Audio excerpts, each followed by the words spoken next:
perbuatan kita kepada Allah dengan tulus. Meskipun memang di sana selalu ada konsekuensi, yang namanya perbuatan apapun itu baik ada konsekuensi.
Dan satu orang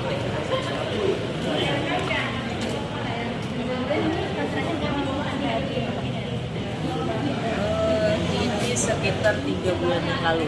Ini mereka ditahan lebih kurang 3 bulan di dalam hutan sebelum kita diskusikan.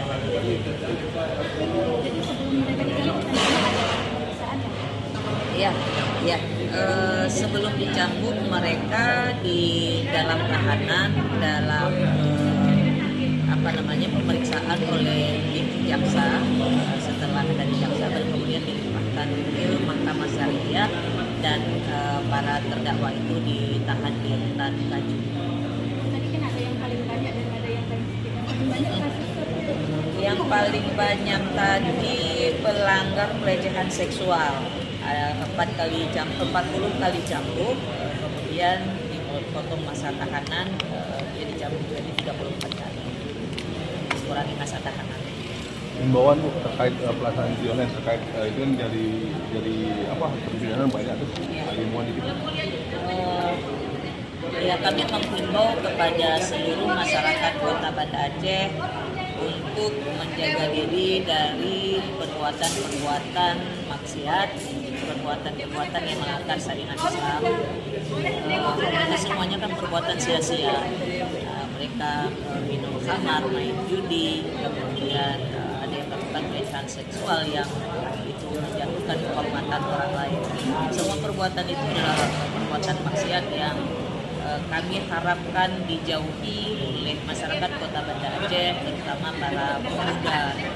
Kami mengimbau untuk mencari aktivitas yang positif, yang bermanfaat untuk dirinya sendiri dan juga untuk masyarakat di Kota Banda Aceh.